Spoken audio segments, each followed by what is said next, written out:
Hey, what's up everyone? Hope you're doing good. One of the biggest things players are going to notice almost immediately is melee.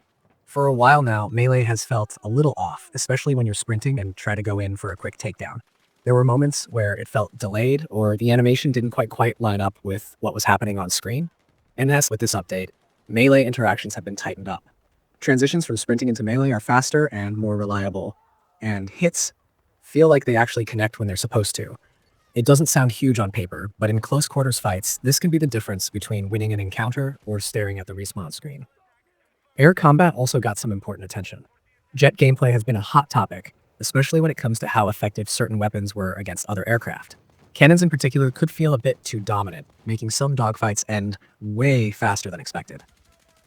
The developers have adjusted jet weapon balance, so engagements feel more skill-based and less about who lands the first burst. If you enjoy flying, you'll probably notice that fights feel more controlled and less chaotic. And if you're on the ground, you won't feel quite as helpless when jets are overhead. Movement fixes are another big part of this patch, especially ladders. Ladders have been one of those small but annoying issues that kept popping up, whether it was not being able to grab one properly, getting launched in a weird direction, or just feeling clunky overall. This update cleans up a lot of those problems. Climbing feels more natural now, ladder entry is more consistent, and those random physics moments that used to break immersion should be far less common.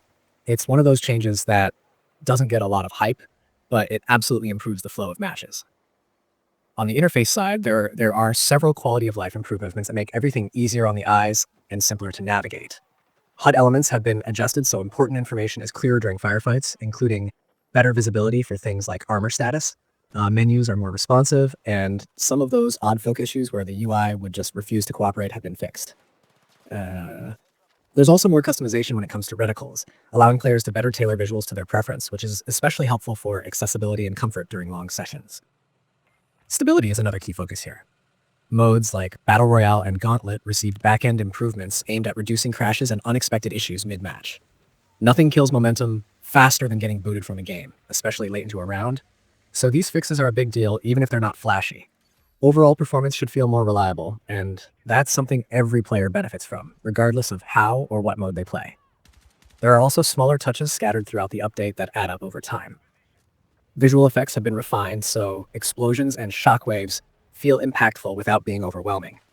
Lighting on soldiers in menus has been improved, making customization screens look cleaner and more polished. Some weapon stat displays that weren't accurately showing information have been corrected, which helps players make better decisions when building loadouts. What really stands out about this patch is that it feels like a response to consistent community feedback. Instead of pushing big features, the focus here is on making sure the core experience feels solid. Gunfights are cleaner, movement is more dependable, and the game just feels less rough around the edges. These are the kinds of updates that don't always get celebrated right away, but over time, they're what keep a game enjoyable and playable. After spending some time with the update, the overall impression is that Battlefield 6 is moving in a good direction. It's not reinventing anything here, but it is reinforcing the foundation. When melee works the way you expect it to, when jets feel fair to fight against, and when basic movement doesn't fight you, the entire experience improves. If you haven't jumped in since the update went live, it's worth giving it a few matches just to feel the difference. It might not scream change, but it definitely feels like progress, and sometimes that's exactly what a game needs.